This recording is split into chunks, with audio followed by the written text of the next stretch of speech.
The great thing about working in a practice with a lot of other doctors is that the potential for collaboration is there.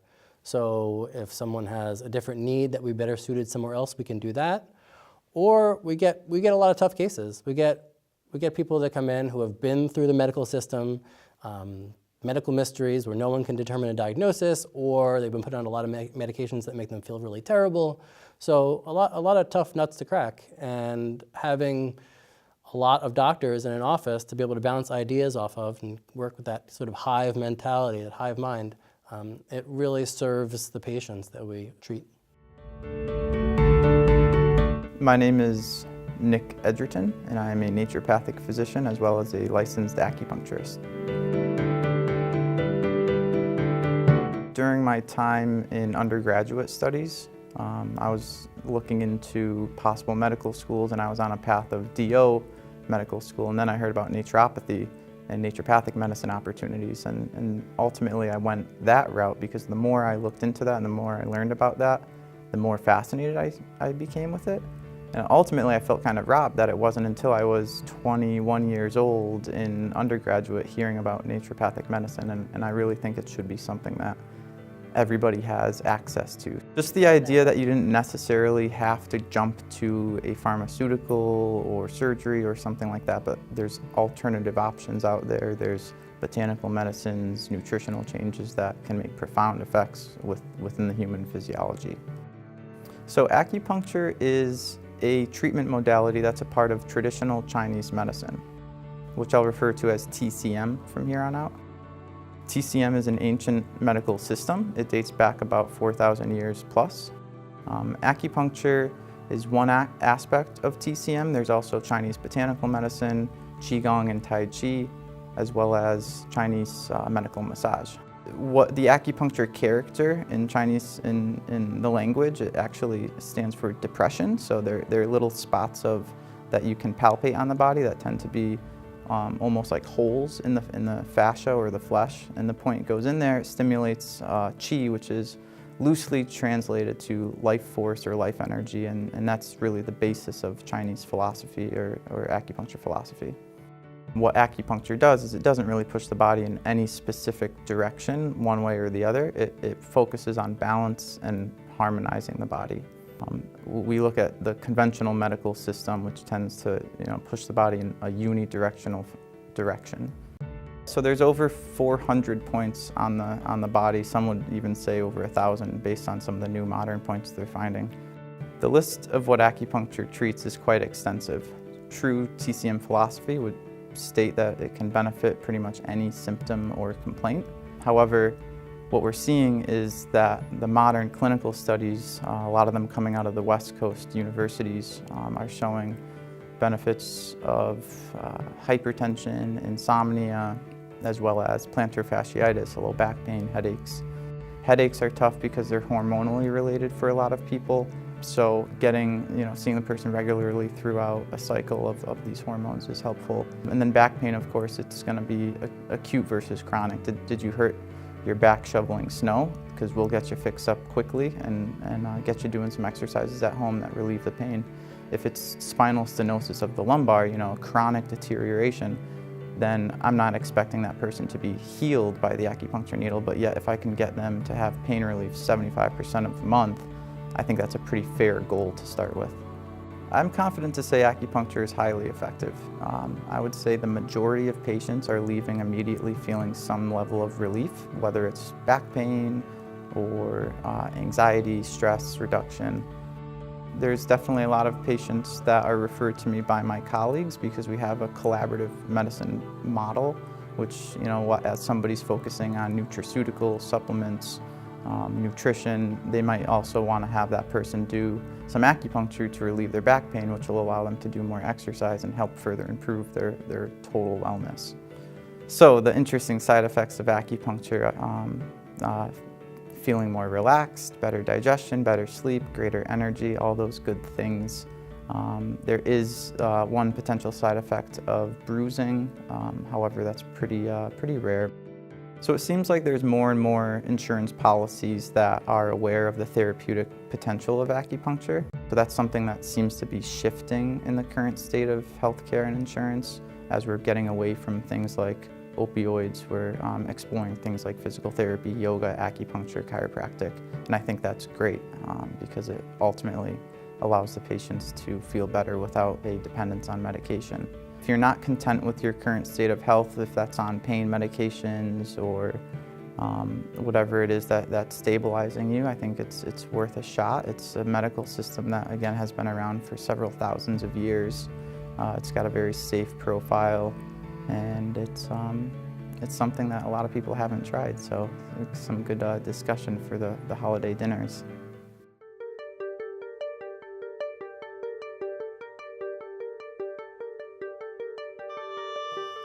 My name is Craig Fasulo, and I'm a naturopathic doctor.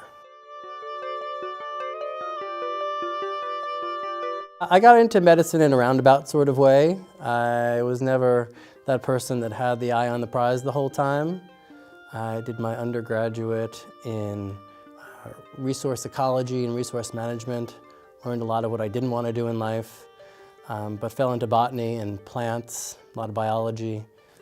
I studied with an herbalist after undergrad and got into medicine that way, and came upon naturopathic medicine in sort of an accidental sort of way, but I can't really imagine doing anything different, so happy to be doing what I do.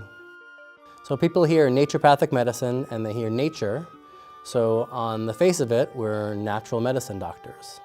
So instead of using typical pharmaceutical drugs, we use natural remedies, so that's herbal medicine, that's homeopathic medicine, that's nutrition, physical manipulation.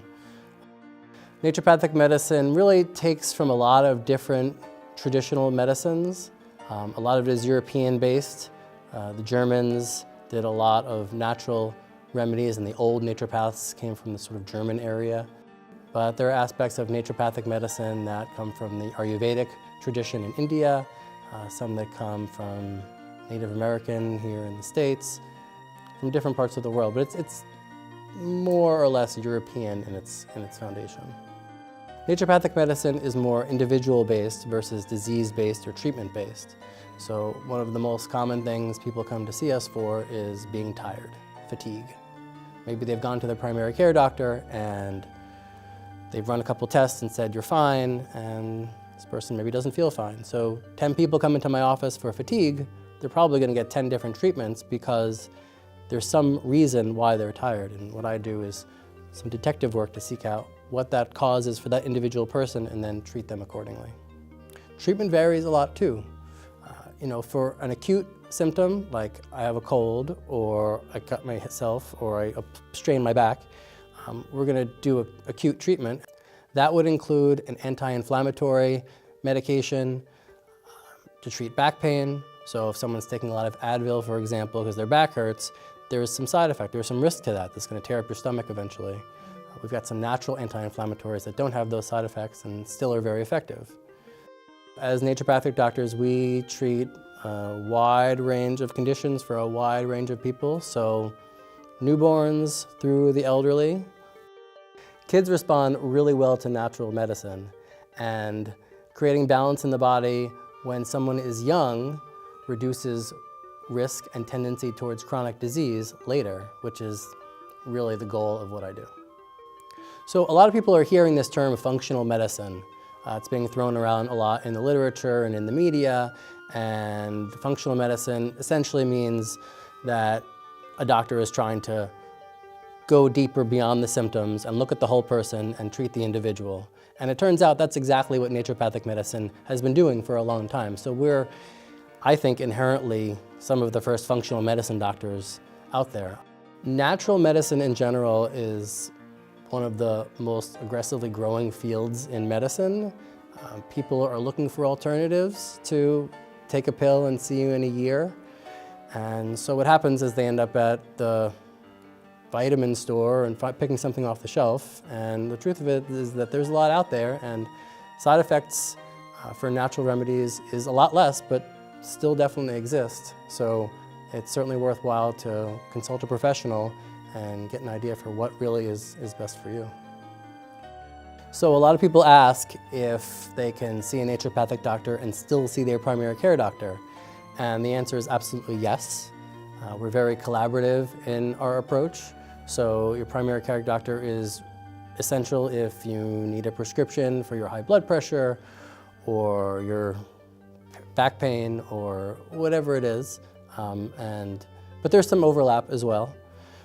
We do physicals in the office and can treat acute and chronic disease, but we work alongside other doctors very well. The vast majority of people after a naturopathic visit say, "You know more about me than anyone else in my life, including my partner and my kids." We go deep. We ask about current complaints, but we ask also about past medical issues, diet, lots of different lifestyle types of notions, current medications, past medications, trauma, stresses in the life, how people manage those things, sleep. So we're really getting to know the entire person to understand what it is that's out of balance in their life and how they can come around to being more healthy. I'm Julia Vitaly. I'm a doctor of osteopathic medicine, and I am board certified in family medicine and osteopathic manipulative treatment. So I have wanted to be a physician for as long as I can remember. I've always wanted to go into primary care, and I wanted to be that small town family doc that I had and that my parents had. And when I was an undergraduate in college, I was having a conversation with my pre-med advisor, and she said, "You seem to like things a little more holistic. Sounds like you really care about treating the whole person. You should look at osteopathic medicine." And I said, "What is that? I have never heard of it before." And she handed me a pamphlet, I read about it, and I said, "Sounds perfect for me." So I ended up applying to osteopathic medical school. A.T. Still was the founder of osteopathic medicine, and he was actually an MD who was also interested in chiropractic medicine, so there's a relationship there. And he was very interested in using this manual therapy, looking at the bones, the relationship between structure and function. So yes, the osteo means bones, and we do have extra training in the musculoskeletal, so bones and muscles, but we're not just bone doctors. DOs are doctors of osteopathic medicine. They're physicians that practice full scope of practice, including surgery, prescribing medications. They can be any sort of specialty. DOs go to a 4-year medical school followed by residency in whatever that sort of specialty is that they're going into. About 65% of osteopathic physicians go into a primary care specialty. Primary care being family medicine, internal medicine, or pediatrics. That's because our training or our education tends to have a little more emphasis on nutrition or treating the whole person, which is perfect for primary care versus our allopathic or MD counterparts. I guess there's kind of two things that I myself as a physician do. I am a family medicine doctor, but I am also certified in osteopathic manipulative treatment. So OMT is the osteopathic manipulative treatment that all DOs learn in school. It's a hands-on manual therapy that has elements like physical therapy, massage therapy, and chiropractor, which a lot of patients are familiar with, but it's different. It's its own type of manual therapy. It works on the fascia, which is that connective tissue between the muscles and bones. All DOs learn that in medical school. That being said, not all DOs do it. As I said, I have that extra certification, meaning I was more interested in the osteopathic manipulative treatment that DOs learn. And so I went and had more training with that. So there are family medicine doctors that do osteopathic manipulative treatment, and there's also DOs who are only certified in the OMT, and that's what they do 100% of that time, is that hands-on manual therapy. When I came out of medical school, I had only ever done OMT on relative friends and other students like myself. So I was like, I knew for sure it worked on stiff necks and people that were studying all the time. But then one of the awesome parts about residency was I got to do OMT on, real people with a variety of problems. And I can remember specific cases that really made me fall in love with it and say, wow, I'm going to use this a lot. And I use it more than I ever thought I would, because it works and because I find that I think my patients are very happy with it, and I love doing OMT. Yeah, and I have patients who see me as just their family medicine doctor. That's kind of what I do. So we do, physicals, sick visits, you have sore throat, come see me. So that's the family medicine part. And then there are patients who come see me only for the OMT, the osteopathic manipulative treatment as well, and they may have a separate family medicine doctor. We use OMT for a variety of things. It can be used for muscles aches and pains, low back pain, stiffness. It can also be used when a patient has sinus problems. We help with the lymphatic flow, which is to clear out the sinuses. We use it for headaches. Osteopaths learn something called cranial sacral therapy, which some people are aware of because there's different types of physicians, other types of physicians that do it as well. And that's very helpful for anxiety and sleep problems. So there's a lot of different modalities we use depending on the problem. There's a lot of techniques we learned. Some of them are more direct, might include cracking or kind of stretching the muscles. Some of them are more gentle, that include balancing. Some patients sometimes say, oh, I didn't even think you did anything at all, but I felt the effects later. So a lot of it depends on the practitioner, on the patient, on the problem, and it can always be adjusted to make sure the patient's comfortable. OMT is used on children. It can be used as soon as right after birth. If there's a lot of birth trauma, sometimes affecting the cranial bones, so the bones in the skull can help with that. Sometimes, especially in children, you'll hear of reflux, and so it's very helpful for that. We use it for sleeping difficulties.